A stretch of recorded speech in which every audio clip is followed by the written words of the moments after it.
All right, welcome to the Dangerzone. I'm here with David Rose, and we are in the Two Pogs in a Six-Pack studio. They're gracious enough to let me use it, so thanks to you guys. And David, let's jump into it. Yeah. Hello, dangerous people and hog throat slitters. Yeah, so I guess a little bit of an introduction before we start talking about art. Is David Rose is an author. He has a book out called No Joy. I highly suggest you get it. You want to tell them where they can find it? Yeah, basically anywhere. It's depending on the format. iTunes, Barnes & Noble, of course Amazon, a number of brick and mortar stores. As far as most of them are indie, but they're still populating. I would recommend online. I will say that right now all the paperbacks are out of stock, but that's only because the publisher's having a little bit of trouble fulfilling the demand. So it's pretty exciting. But Awesome. Well, I read it, and it's an awesome book. It had me laughing the whole time. There's a lot of things that I relate to from my time in with Recon, and David was a Recon Marine, so we have a lot in common. And I'm really glad we get to sit down and talk. But let's talk about art, dude. Yeah. So, what do you got? We were talking earlier about sort of the manliness mentality, and sort of like, I guess, I don't know if this was like it for you, but in my recon platoon, it's like, it seems like there's this disdain while you're in this active duty, like to the people who get out and write books about their experiences, and this sort of like, you know, that it's like you trying to just like make money off of whatever that experience, like it's a collective experience, so nobody can write about it or something, that it's like this untouchable area. And I think, or just in the fact that only, you know, unmanly men write, Right. or, you know. So in my platoon, for example, there was like one guy that was keeping a journal the whole time. And now I'm kicking myself in the ass for not keeping a journal the whole time. But we all made fun of that guy for, you know. For doing it. Yeah, for not being, for yeah. writing. You know, it's funny because you point out a number of stigmas. There's the question at a minimum. The question is it manly to do something like even as small as write a journal?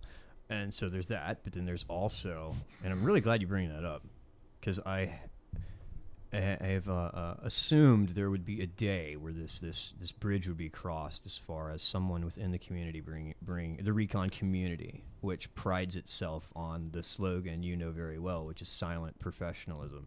And then, so it almost seems like it's heresy to write a book, because we, you know, that's for the SEALs, that's for whoever, you know, like we just sort of just do the shit job, we get rained on, we get bit by whatever, and then that's it. Like our joy, our satisfaction is in the job itself, and not requiring any sort of recognition or whatever. And I think that, for those who pride themselves in being information gatherers, is that they would have to read the material itself to come to their own conclusion that you could write a book as a former Recon Marine to fulfill all of those things that you and I and our brothers would be concerned about, which is sort of an exploitation.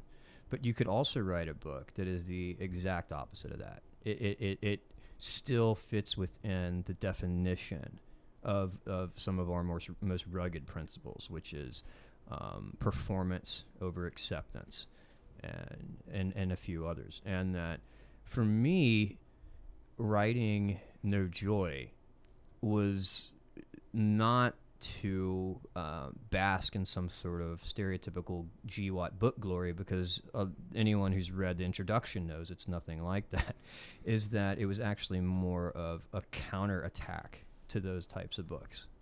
And that also, for me, I made a decision that I was not a former Recon Marine who likes to write. I am a writer who just so happened to have once upon a time been a Recon Marine. And I can't stress how important that A and B priority is.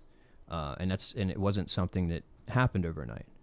But when I realized that, okay, this is my second career, this is where and in a sense, I've always, my heart has always been. I wrote journals like your friend the whole time I was in the Marine Corps. With my encrypted chicken scratch, which is like filling a bin at this point somewhere in my apartment. And there's a rule to writing, which is write what you know. Yeah. It's sort of a commandment. And when I realized I wanted to try to make a full-length novel as sort of like a GWAT counterattack, I was like, okay, well, I'm going to write about what I know. And what do I know? Well, I just so happen to have been former artillery who became recon and have a certain background that I think fills some of the gaps of our GWAT narrative. So, yeah, there is definitely an initial concern that I'm sure a lot of our community has had, that someone from the community has the word recon anywhere on the book, is doing some of the things that we frown on. But I can't even say I'm confident, because confident is still speculative. The sheer number of Recon Marines who've read it, who have applauded the efforts, really dispels any suspicion in anyone may have who hasn't read it. You know what I mean? Yeah. Yeah. And I think you made a really good point, and I guess where I'm getting is, since I got out, I've seen the value in it, and of sharing the stories in the context you put it. And it's to gain a different perspective, or even like than this sort of narrative, or I don't even know that it's like, a political narrative or whatever, but like you said, it was kind of, you saw that there was a chance for a sort of counter culture answer to the books that are being written about the GWAT, experience. Yeah, yeah. And I think, from my perspective, I see it more from, I've seen the benefit of what people can get from understanding what we went through, or what we experienced during that time. And the way that I see to do that is to be much more real and give a much more honest perspective of what really happened, because honestly, the other books kind of aren't an honest representation of like the reasons we're doing it and stuff like that. Yeah, no, they're very politicized.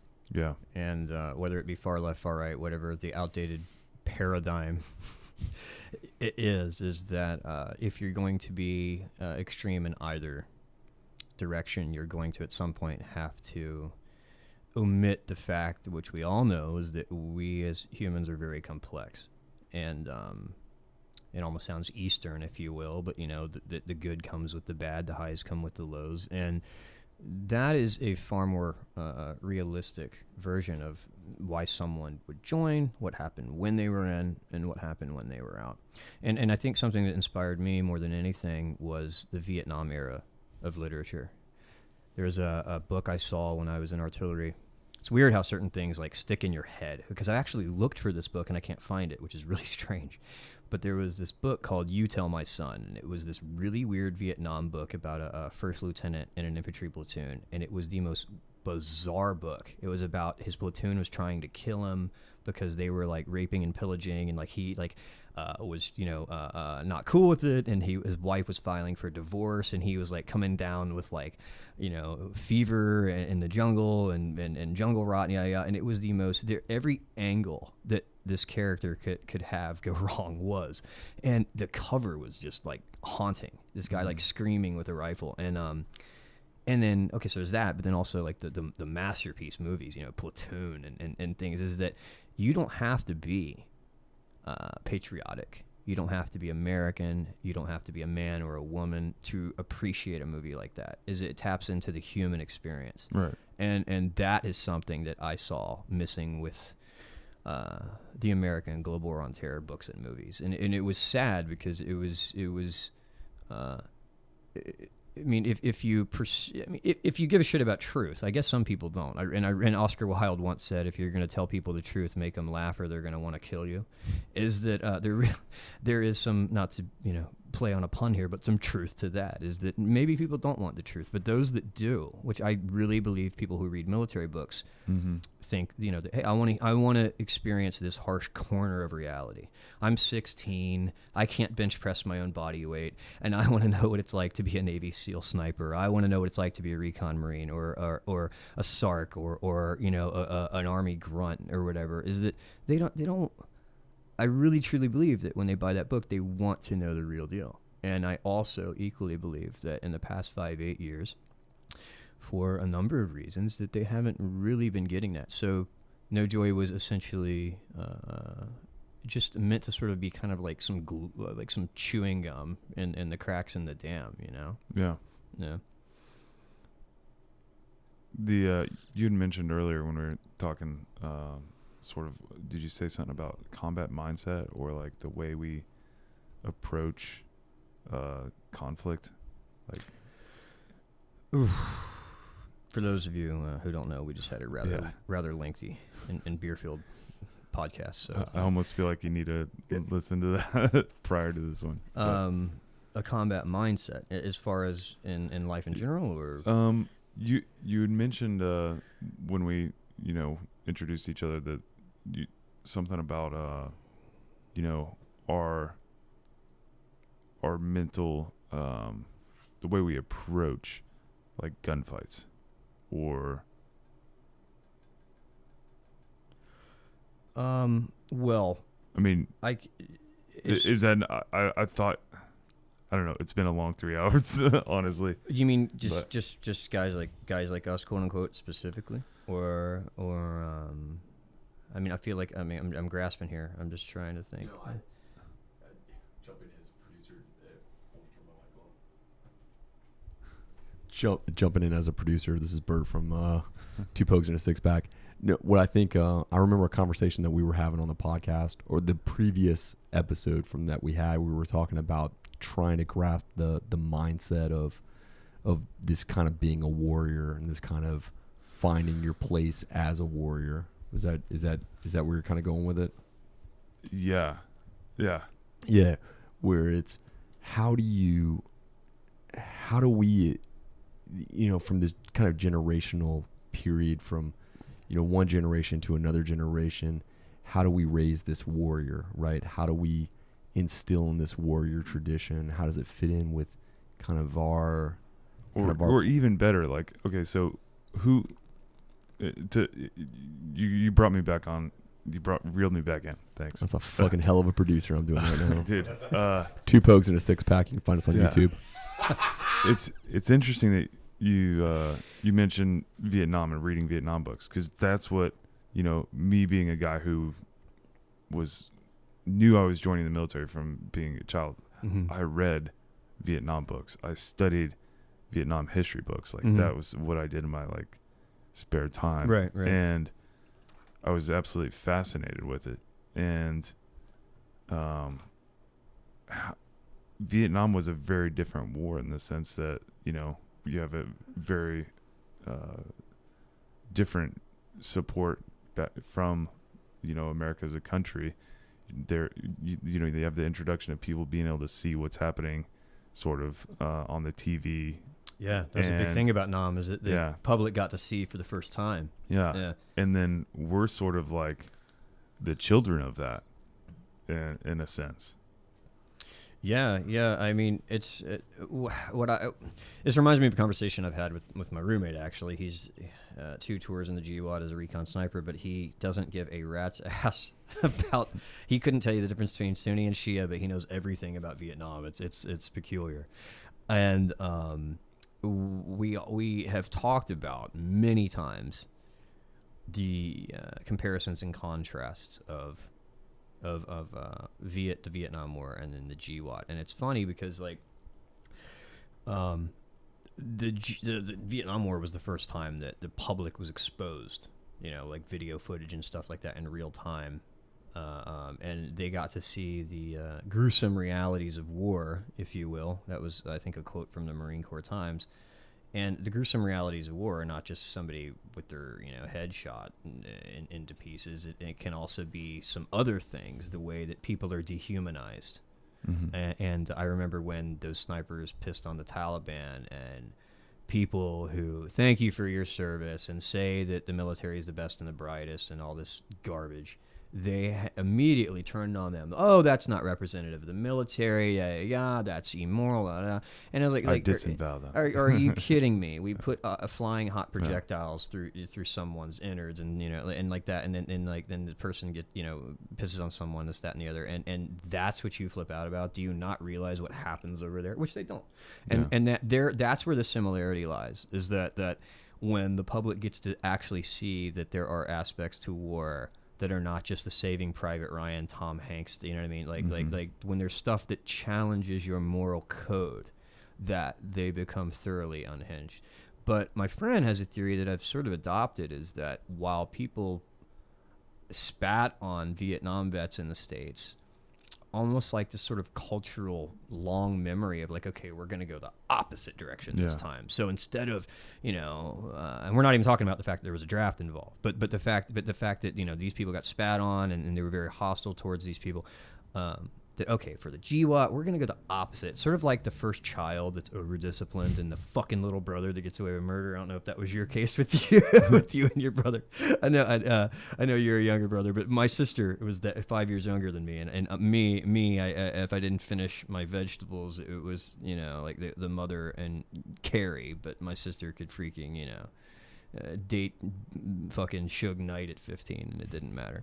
But my younger brother's like totally different story, totally different upbringing. Right. So like it's sort of like how the older sibling gets disciplined, and then like the pendulum swings the other way, and so it's like, oh, okay, well, we're gonna be like really, really supportive of the GWAT, but it's a bit canned, it's a bit strange. I remember I've been in numerous positions where you can just smell the hollowness in it, which obviously is better than getting spit on. But that is one of the larger contrasts of the Vietnam era to the GWAT. But interestingly, I really do believe they're linked. Yeah, it's sort of, it hasn't reached this balance. I think your books like yours and sharing stories like yours in a realistic manner help reel it back in to a balance, sort of, I guess what I would consider like a relationship between the citizens of a country and the fighting forces of the country, which is kind of what it is, and their understanding of what that fighting force does, and how that goes up into our political structure as a nation, like why we go to war, obviously like who we put in office, and they're all that stuff's like connected. So it is sort of like, it is good for, in my opinion, for those stories to be shared, the book to be written, as opposed to not to be written, so that the citizens can have a better, more balanced understanding, as opposed to this idealistic view, far to the, hey, fuck these guys, they're all like, child killers and stuff, to the they're all saints, then they can do nothing wrong. We can do a lot wrong, right, but we also do a lot right, and there's a lot of honor in what we did too. So and like somebody who has done stupid shit or has a deviated moral compass from time to time can also do something extraordinarily heroic, and that's something that I remember. I wrote an article for Operator as Fuck. It had to do with that Marine photo scandal, and some cookie baking, hymn reading woman from the Midwest suffering from myopia wrote this little thing about predators aren't patriots. And before I don't respond, I've made a point that I enjoy. It's the contract made. If you take the time to read it, it's your right to say whatever you want. That's it, whether it be an article or a book. Like I think that that's a big mistake in the social media generation, is, if you want to call it that, which I hate to even associate myself with, because but it's the truth, is that people don't understand that criticism is a necessary component to art, And they love the hand job, but boy, they hate when somebody says they don't like what they wrote. And some lady, so anyway, she writes predators aren't patriots, and like 3 people or whatever, or at least one guy commented saying, that briefs well, but there's nuance to this, that somebody can this, that, and the other. And it's cool to see. For me, the high of that type of medium is to post an opinion, and a researched opinion, like it's people's time is valuable, and so like if they're going to invest some time into reading it, I don't want it to be just some loose subjectivity, but you post a researched opinion, and when people disagree, it's really heartening when you see you're kind of like your tribe, kind of like the minions coming out of the hills, you know what I mean, and supporting your belief system, that you're not alone in this, and that like you're not crazy, that a lot of people do get it, and they're not always military, and that is really refreshing. Yeah, is that it could be a wife of someone, or just somebody completely disconnected from the military. Yeah. And speaking of the book No Joy, there's like 70 some odd footnotes in there, and the reason for that is because it was actually Stephen King. He had said once that like you want to write for one reader in mind. He calls it the ideal reader in capital first letters, and for him, he said it was his wife, and I could never pinpoint it to a specific person, but I kind of had this vague, wispy figure of this curious civilian, that may have no connection to the military, but has a fascination and just why people would put themselves in extraordinary situations, and so it's really cool to see that person not only exists, but a lot of those people exist, and so a very military book has a way of bleeding out into a very non-military audience, and that's really cool. And it's funny because the language you're using is like the No Joy is like an education tool, and it's so funny because I originally wrote it, and I swear to God, to be this like nail on the chalkboard, middle finger that was going to be like the Sid Vicious, Sex Pistols screaming into the microphone version of a GWAT book. And I swear that was my motivation for like the 18 months of the first draft. And it's hilarious almost that it has resonated in such a constructive fashion. And maybe it's just because something like that was needed, Yeah. I think the Cold War period probably also had a big effect where, you have the shit we dealt with in the Marine Corps, the first sergeants, the sergeant majors, worrying about all the wrong shit. And when you're not at war, like, during the whole like barracks deal, you get this like the military starts kind of shifting in itself of like what it looks like, what its priorities are. Yeah, what its priorities are. I mean, they got to earn a paycheck somehow, and so it's like, And so that's where, that time of period sort of, even coming from Vietnam, helped build up this, hey, the military's turned around since Vietnam. Now we're like these respectable, dressed up, soldiers that can, are the best. But that kind of story was being built, and then we came into a war, and it was kind of like carried into that, and that's like an interesting and then point. The stories that were written in that war backed that idea up that was being built within the I've actually never considered that it actually came from the Cold War, but I just thought of it because I felt like when things were winding down in Afghanistan, I saw things kind of going that way, where it was all about your appearance. Yeah. Right? It's that Garrison mindset. Yeah. It's that Garrison mindset that we creep in so quickly. Like you saw it in the end stages of Iraq, right? Well, no, I take that back. You saw it when 3rd ID started to go home and 4th ID started to take over, and all of a sudden, we had speed limits on Anaconda. Couldn't run with headphones. Well, you couldn't run with headphones, so everything kind of, you're right, but it pulls it back in. But you're right. You're absolutely right. And that's interesting, man. I mean, to take it a little further out, I do see things in the universe as sort of a wave, and so I think what you're doing is great in finding balance, but it's also like, is what you're doing, is it ever gonna bring it. I think it'll bring it for the people that read it. You know what I mean? But on a large scale, like how do you stop this? Like, Stop what? The wave of going back and forth from the Vietnam kind of idea of, these guys are baby killers to, let's put our, military guys in suits and dress them up nice, to like a misunderstanding of who they are, or just, I guess. Yeah, I mean, we just kind of got to wait and see, I suppose. It's either an eternal pendulum swing, or it's maybe just sort of a 1-2 balance itself. I think we could say that around World War II, perhaps, they had a fairly decent understanding of what people were doing, and that's probably because of the involvement of the average citizen. I remember my grandmother, before she died, she was hallucinating with her, like, these 2 teddy bears in her room, who she thought were, I can't remember their names, but one started with an L,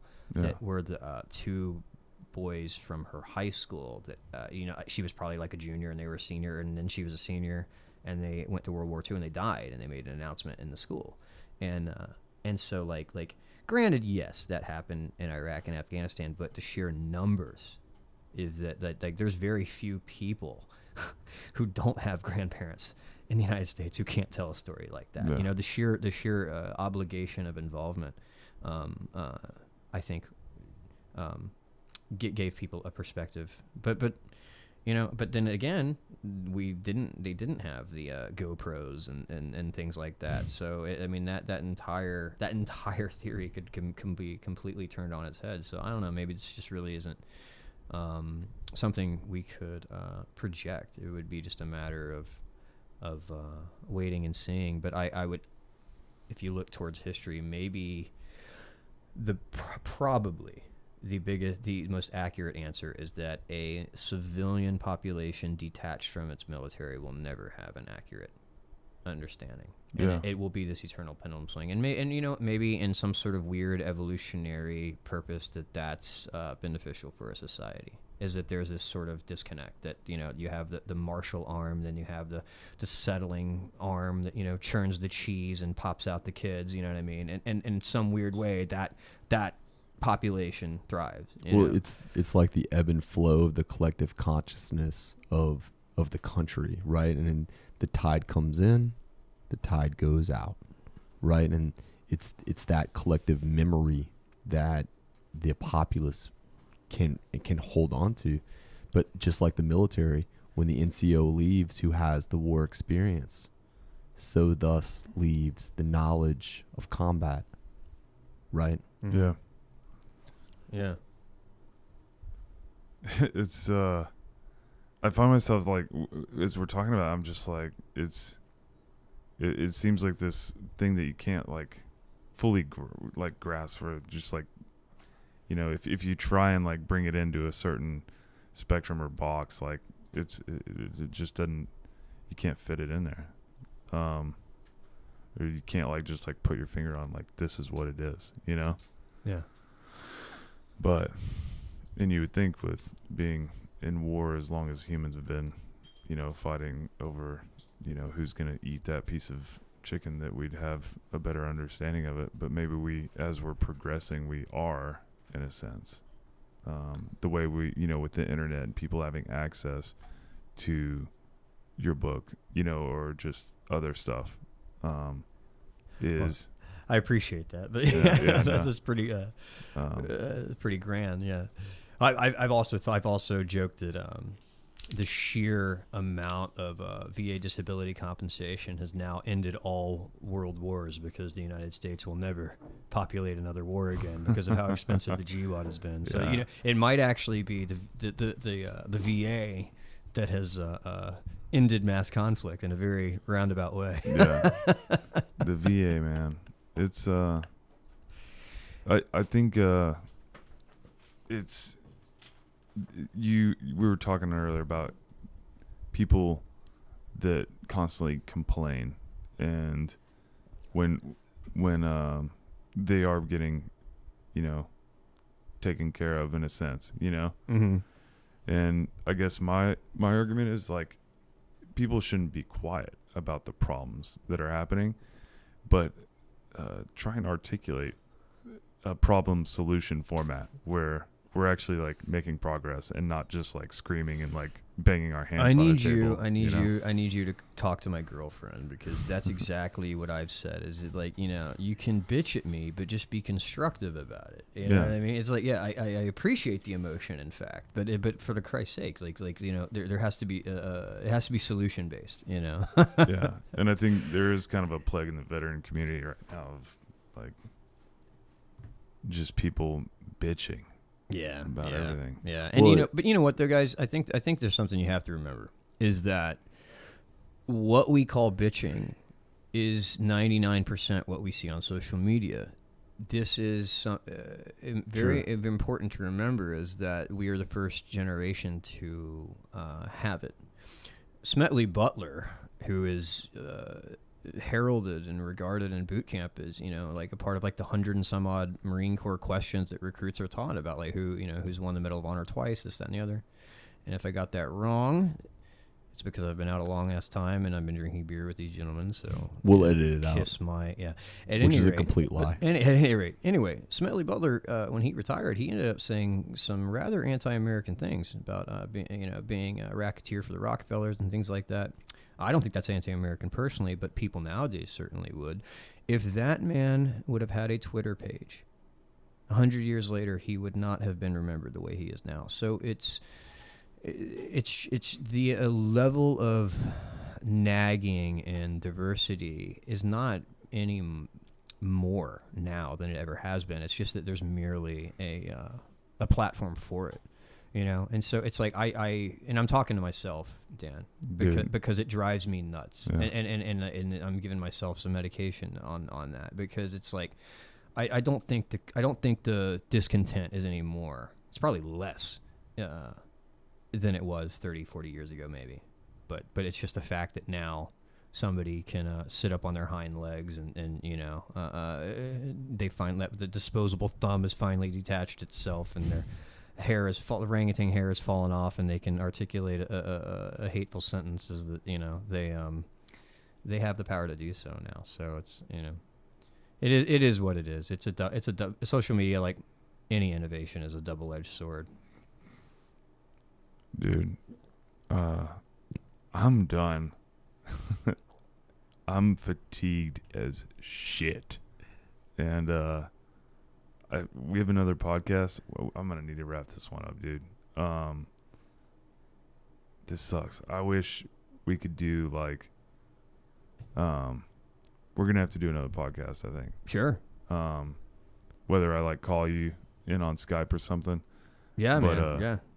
Physically, I'm like starting to like check out. Mothership's calling you gave back you up. too many. We fucking fed you too many beers on our show.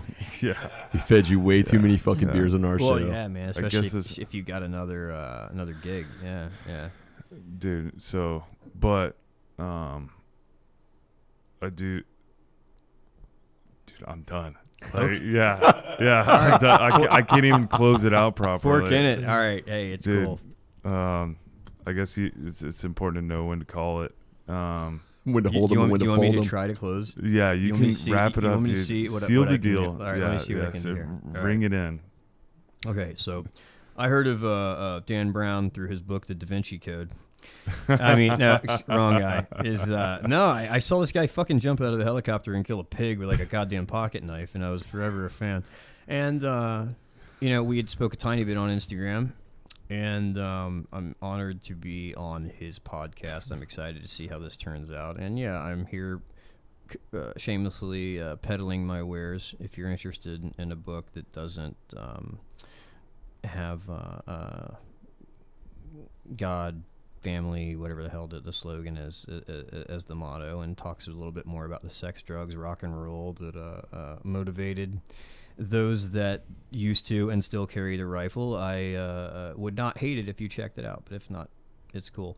Anyway, this is the Dangerzone. Play that Top Gun song on the exfil. We'll add that in. I feel Thank you, David. That was awesome. I feel partly responsible for the destruction of this podcast He's secretly trying to run my podcast into the ground so his can rise from the ashes of what the Dangerzone was. This is a collaborative process. It's a collaborative process, but man, I want you guys to know that having both of you guys in the same room and being able to kind of fucking like feel all of this out and try to figure out where we all stand and try to fucking eject this this echo chamber that we fucking live in and try to get a different perspective and just a different angle to fucking come at this shot is fucking what we strive for all the time, to try to just let me figure out a different way to fucking approach this narrative, right? Yeah. And to have the Dangerzone, which is a fucking great podcast before I got him fucking drunk on the previous show, and to have an author like you on the fucking podcast. You meaning David Rose, folks. Absolutely. Get his book on Amazon. So anyways, I still think this is a great pitch for the book. Yeah. I just remembered what I'd really like to get into is start talking about, you reminded me with the hog kill stuff, is just like sort of my ideas of like religion and like stuff like that. So are we awake now? Are we doing it? Are we doing it? No, I still need to call it. Yeah. Oh man, we were just about. we were just about to really get there. This is a teaser. Yeah. All right. Yeah. Okay. Well, stand by for David Rose and Dan Brown, The Dangerzone Part 2, The Legend of Curly's Gold. All right. We'll call it at that. Well, thanks for joining us on the Dangerzone podcast. I hope you enjoyed it. I look forward to David and myself doing another podcast in the near future. You can find David Rose's book titled No Joy, A Recon Marine's Tale of Self-Destruction on Amazon and other places books are sold. I cannot recommend this book enough. I highly suggest you get it. And as always, if you're listening to this on SoundCloud or iTunes, make sure you follow or subscribe so you don't miss the next episode. If you want to watch The Dangerzone, you can check out my videos of the podcast on my YouTube channel at Daniel the Barbarian. If you enjoyed the podcast, I would ask that you leave me a rating and a review on iTunes or leave a like and comment on SoundCloud or YouTube. Also, I would ask that you share this with your friends, family, and network. If you are a fan of the podcast and would like to support the Dangerzone, feel free to visit my Patreon page. Link is on the top right of my YouTube page. We're also actively searching for sponsors of the podcast. If you own a business or know someone who does, who needs help getting the word out about their product or services, get in touch and we will see if the Dangerzone is a good fit for you. The best format for a conversation is on my YouTube channel, so feel free to stop by and join the conversation after listening to the podcast audio. Thank you for taking the time to check out my podcast. Until next time.